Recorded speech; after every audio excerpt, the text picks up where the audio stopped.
시청자 여러분 안녕하십니까. 이제 11월 16일 오늘 첫 방송이 되겠습니다. 시청자 여러분들께서 제 방송 요즘 많이 시청해 주셔서 고맙다는 말씀을 드리고요. 계속해서 주변 분들에게 SNS를 통해서 이 권유를 좀 해주시고, 그리고 또 구독자도 많이 늘려서요, 제가 빨리 100만 대군을 모시고 정말 문재인 정권을 넘어뜨리는데 기여할 수 있도록 도와주시면 고맙겠습니다.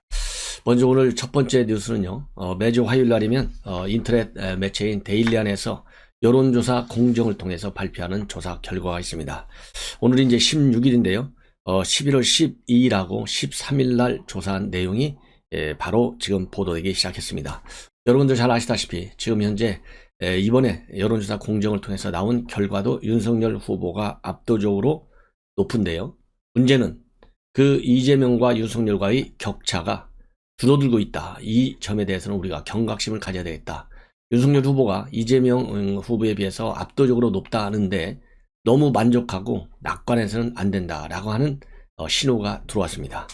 그래서 일각에서는 컨벤션 효과가 계속되고 있다라고 보지만요, 제가 보기에는 일단 격차는 줄어들지만 이 격차, 본래 이게 여론조사하는 게 올라갔다 내려왔다 하지 않습니까? 그러나 그렇지만은 큰 추세로 보면 3월 9일까지 상당 수위로 윤석열 후보의 리드가 예상된다. 저는 그렇게 일단 보는데요. 그러기 위해서는 전제 조건이 딱 결속하고 외연 확장을 계속해야 된다고 생각합니다.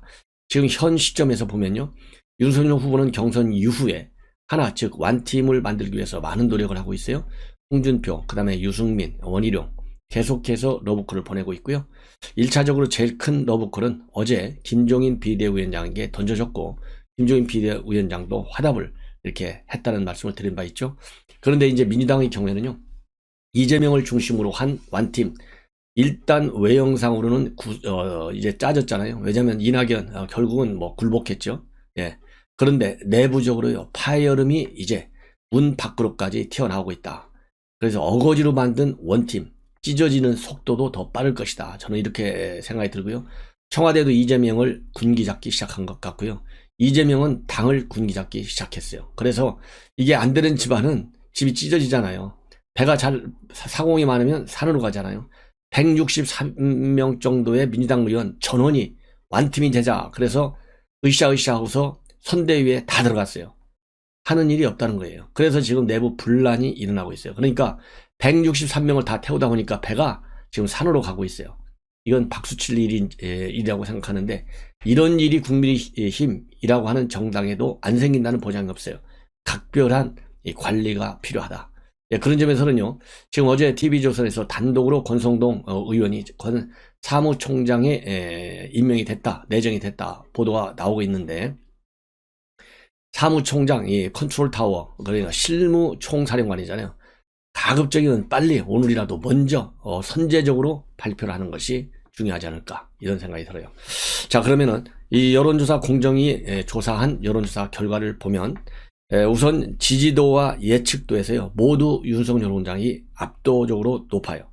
그러면 먼저 지지도는 이제 내가 좋아하는 거잖아요. 윤석열 후보가 45.4, 그 다음에 이재명이는 34.1, 그 다음에 안철수는 4.7, 심상정 3.6, 김동연 1.6입니다.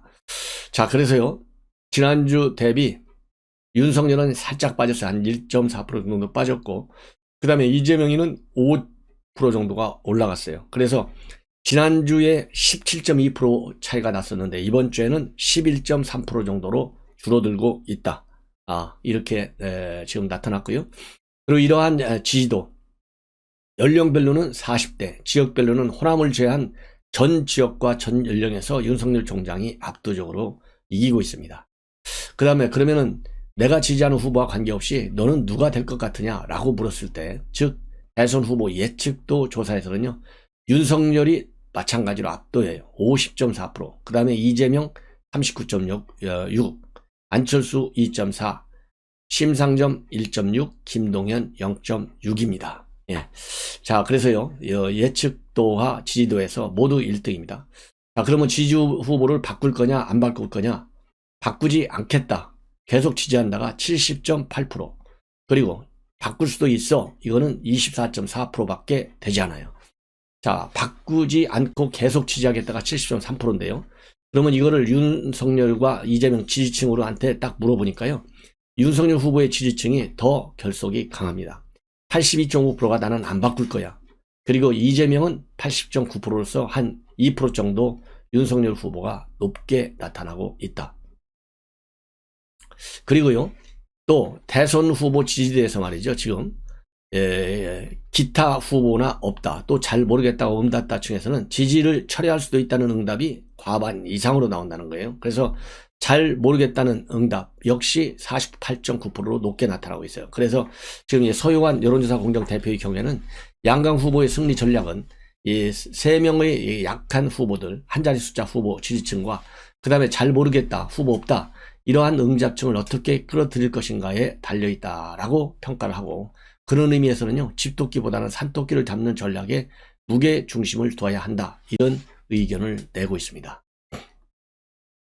자, 이번에는요, 이 여론조사 공정에서 특이한 또 조사를 했어요. 뭐냐면 부동산 문제라든가 일자리 문제, 그 다음에 부패 문제에 관한 누가 능력이 더 있느냐, 이걸 또 물어봤어요. 그랬더니 부동산 문제 해결을 적합한 후보는요, 이거는 우리 윤석열 후보가 1등입니다. 36.7대 이재명이 33.9, 나머지는 생략하겠습니다. 그 다음에 일자리 창출은 누가 잘할 것 같으냐, 이건 좀 헷갈리는데요. 이재명이가 36.0, 그리고 윤석열은 33.8입니다. 그 다음에 부패 비리 청산 후보는 누가 좋으냐, 여기에 대해서는 윤석열이 47.3, 이재명이 30.6. 야, 이거 이재명이 너무 높게 나온 것 같아요. 예, 여하간. 그래서 비리 문제가 지금 제가 보기에는요, 부동산 문제 제일 큰 불만이고, 그 다음 불만이 이제 부패 비리 문제잖아요. 여기에서 47.3%가 나왔다. 이 얘기는 결국은 윤석열 후보에게 판 자체도 굉장히 유리하게 돌아가고 있다. 지금 이제 제일 불만이 부동산 문제거든요. 제가 보기에는 뭐 통계 추치론 뭐 아직 나온 게 없지만은 대장동이 그 다음에 2등쯤 갈 것 같아요. 그런데 1등 문제 국민들의 불만, 2등 문제 국민들의 불만, 여기에서 윤석열 후보가 잘할 것이다 라는 1등을 차지했어요. 이걸 보면 윤석열 후보에 대한 지금의 지지, 그 다음에 거기 또 하나, 내가 후보를 바꾸지 않겠다, 특히 윤 후보 지지층의 82%가 안 바꾼다고 돼 있잖아요. 이 측면, 그러니까 실제적으로 대한민국 국가가 현재 직면하고 있는 문제 중에서 우리 유권자들에게 가장 불만인 문제 두 가지, 부동산과 대장동, 즉 부패비리, 부동산, 이 점에서 윤석열 후보가 1등 점수를 받고 있다고 하는 점, 이 점, 그 다음에는 이 지지도, 즉 바꾸지 않겠다, 지지의 결속도가 높다고 하는 점, 이 세 가지 측면에서 보면 윤석열 후보의 이런 유리한 여론 지형은 앞으로 계속 유지될 것이다, 이렇게 보이고요. 그런 측면에서 부동산 문제, 특히 세제 문제, 그리고 부동산 공급과 관련된 문제, 그 다음에 전반적인 이 장기적인 부동산 정책, 비전, 이런 대목을 좀 내놓아야 되겠고요. 그 다음에 이 부패 비리 문제와 관해서는 뭐 윤석열 총장이 제일 잘하는 전문가잖아요. 그 전문가적인 식견을 지금보다는, 지금도 물론 굉장히 중요하지만 중장기적인 측면에서 선진국에서 어떻게 국가의 그런 최고위 지도층들의 비리 문제를 없앨 것이냐, 이러한 제도적인 그런 좋은 점, 벤치마킹 할 수 있는 부분을 우리 국민들한테 하루라도 빨리 선보여달라, 이런 저는 요청을 좀 하고 싶어요. 그래서 지금 현재 윤석열 총장의 경우에는요, DJ 그 다음에 노무현 통합하겠다, 그래서 그냥 뭐 하루 사이로 이 광주 5.18 묘지, 그 다음에 봉화마을까지 갔잖아요. 근데 거기서 권양숙 여사가 윤석열 총장을 안 만나줬어요. 이것도 참 뭐라 그럴까요, 속 좁은 상황이었다. 속 좁은, 얼마나 속이 좁은지를 우리 국민한테 표출해 준 거예요. 이런 것도 결국은 윤석열 총장한테는 덕이 플러스가 된 거라고 봐요. 그래서 그런 통합, 그 다음에 이제 젊은 층을 대상으로 한 MG 정책, 이거를 좀 많이 제시하고 해야 되겠고, 지금보다도 더. 그래서 중도층과 젊은 층을 잡으려는 노력을 많이 해야 되겠다. 이러한 노력의 일환으로 아까 말씀드린 대로 광주와 봉화마을을 다녀왔고, 또 이 호남 문제, 이 전두환 대통령 발언, 호남에 가서 직접 사과를 했고요. 그 다음에 피선거권, 대통령 선거권을 40세 이하로 내리자, 이렇게 얘기했고, 또 야구장도 갔고요. 그리고 김종인 비대위원장한테 소방수 역할을 단단히 해달라, 이런 얘기를 하고 있고, 또 어제는 이용호, 이 전북 지역에서의 무소속이죠, 이용호 의원을 만나서 좀 도와달라 이런 얘기를 진솔되게 했어요. 그래서 윤석열 후보는 그야말로 외연 확장 노력을 대대적으로 지금 추진하고 있는 상황입니다. 자, 그래서요, 이제는 그 외연 확장 노력이 이제 시스템적으로 올라갈 수 있도록 선대위 구성에 박차를 가는 노력 반드시 이루어야 되겠고요. 이 부분에서는 어제 김무성 전 대표가 밝힌 대로 이제는 이준석과 말할까 김종인 비대위원장이 윤석열 총장에 대한 이 공세적 입장을 빨리 거둬들여라, 이렇게 저도 다시 한번 말씀을 드리고 싶습니다. 자, 이제는요, 이 청와대 그다음에 이 민주당 지금 내가 뭐라고 그럴까요? 상당히 위기를 느끼고 있어요. 왜냐하면 이재명 후보가 이 경선 과정에서는 상당히 1등을 아주 뭐 내놓지 않을 정도로 달리다가, 그리고 지지율도 상당히 좋다가 완전히 지금 박스권을 형성하고 있어요. 그리고 별로 올라가는 게 신통치가 않아. 그러다 보니까 지금 여권은요, 위기감으로 꽉 차 있고, 이렇게 해서는 대선에서 실패한다, 실토하는 분위기까지 나오고 있다고 합니다. 그러는 가운데서요, 그러는 가운데서 이재명이는 지금 이제 문재인과의 차별화를 조금씩 추진하고 있잖아요. 그러다 보니까 청와대가, 야, 이거 이재명 말이지, 경선할 때는 급하니까 친문 청와대 눈치 보고 도와달라고 하더니 이제 되고 나니까 사람이 달라졌다.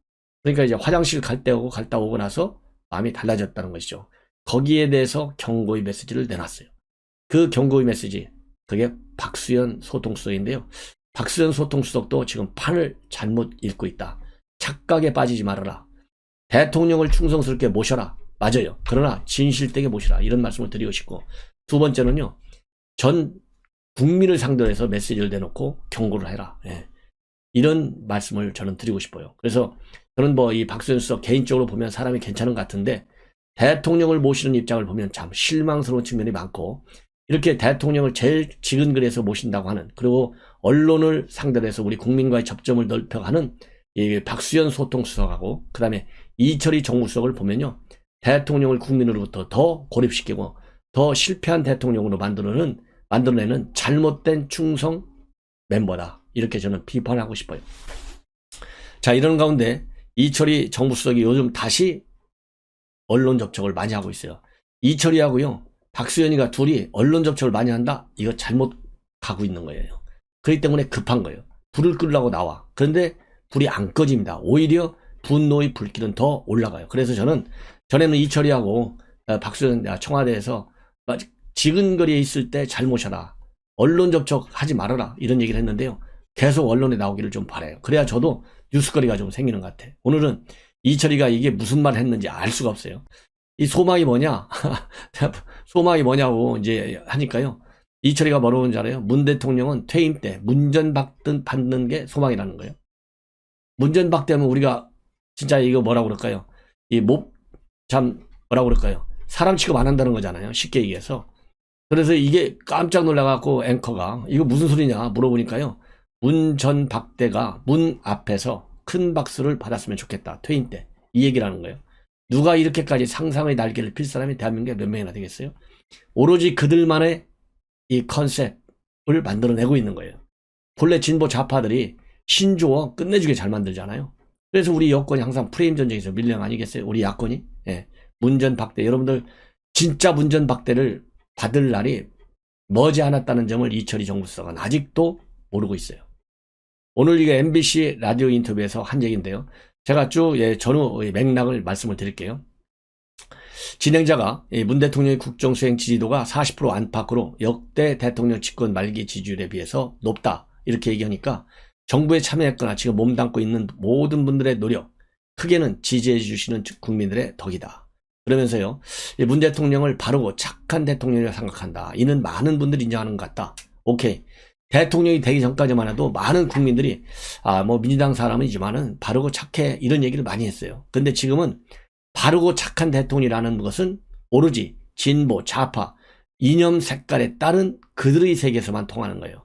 자, 바르다는 게 뭐예요? 도덕적으로 바르다는 측면도 있고, 정치인으로서 바르다는 측면, 대통령으로서 바르다는 측면이 있어야 되잖아요. 바르고 착한. 자, 바르고 착한 자유민주주의 국가에서 가장 중요한 덕목이 뭡니까? 국민과 소통할 줄 알아야 돼요. 국민과 소통한 적이 있어요? TV 인터뷰, 이 언론 출입기자들하고 제대로 인터뷰한 적이 있습니까? 없잖아요. 그리고 국가 중요한 현안이 있을 때, 조국 사태 났을 때, 추미애가 윤석열 총장을 그렇게 밀어붙일 때 말 한마디나 했어요? 입 딱 닫고 있잖아요. 예? 자기네가 불리한 수사, 울산시장 선거, 이거 얼마나 문제예요. 월성 원전 이런 거 있을 때 철저하게 수사에 한 적이 있어요? 입 딱 닫고 있잖아요. 이런 사람이 바르고 착하다고 할 수 있어요? 대통령은요, 자나깨나 24시간 공인이에요. 대한민국 최고의 지도자예요. 모든 아침 일어나서부터 잘 때까지는 대통령으로서의 언행, 뭐가 가장 중요한지 완급, 경중을 잘 따져야 되는데 완급도 경중도 못 따지는 사람이 바로 문재인 대통령. 오로지 왜 그러냐? 김정은한테만 마음이 가 있어. 그러니까 요즘 종전선언 계속 노래 부르고 다니는데 미국에서 순서, 시간, 조건이 다르다. 딱 하고 나니까 요즘 그래도 조금 꼬리는 내렸어요. 그럼에도 불구하고 종전선언을 불태우고 있잖아요. 이게 바른 겁니까? 바르다는 얘기는 국정 소요에 대해서, 국정 현안에 대해서 그때그때 불을 끄고 또 좋은 거는 불을 더 크게 키우고 이게 바르게 하는 거예요. 바를 정자가 도덕적으로 바르다는 말도 있지만은 대통령 당연히 도덕적으로 발라야 되겠죠. 그건 기본이고 대통령이 바르다, 착하다는 것은요. 국정 현안에 대한 해박한 지식과 정보 그리고 아주 날카로운 판단력을 가지고 국민들을 적극적으로 설득하고 국민과의 동참, 호흡을 같이 하는 대통령이야만 바르고 착한 대통령이야. 그런데 친문 강성들한테만 바르고 착한 대통령이 아니냐. 저는 이런 비판하고 싶어요. 그리고 또 그러면서요. 개인적 소망이 하나 있는데 그 소망이 문전박대다.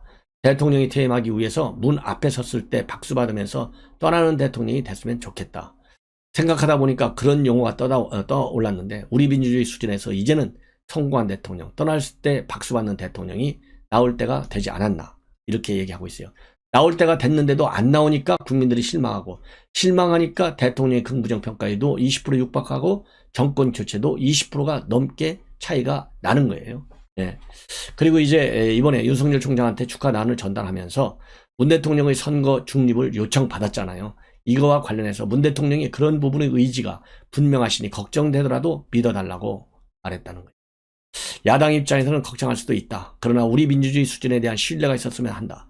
대통령도 나쁜 짓을 하거나 본인에게 주어진 권력 이상으로 사유화하면 탄핵하는 나라가 아니냐. 탄핵당한 걸 보고서도요. 나쁜 짓 하는 거죠. 대통령이. 그렇잖아요. 우리 민주주의 신뢰하면 대통령이 그렇게 입 딱 다물고 청와대 민정실에 있는 감찰 담당관 하나를 5년 내내 임명하는 대통령이 대한민국의 민주주의를 믿게끔 하는 대통령입니까? 그런 대통령이 나쁜 짓을 안 했다고 볼 수 있어요? 그리고 대통령 의혹이 있는 사건에 대해서 입을 딱 다물고 있는 것이 나쁜 짓이라고 생각하지 않으십니까? 저는 이런 비판을 이철희 정무수석한테 하고 싶고요. 이철희 정무수석하고 저하고 어디 TV 토론에서 100분 맞짱 토론을 한번 해봤으면 좋겠어요. 예. 이해할 수 없습니다. 자, 이제는요. 이 민주당 진영에서 나오고 있는 여러 가지 뭐라 그럴까요? 잡음, 분열음. 여러분들 제 설명 안 드려도 잘 아시겠죠. 그래서 지금 이재명이가 그러다 보니까 문재인 정부와 그다음에 당을 싸잡아서 강력히 비판하고 나섰어요. 그러다 보니까 청와대 입장문이 나왔는데 박수현 수석이 입장문을 내놨습니다. 공식적으로는 일체 대응하지 않고 있어요.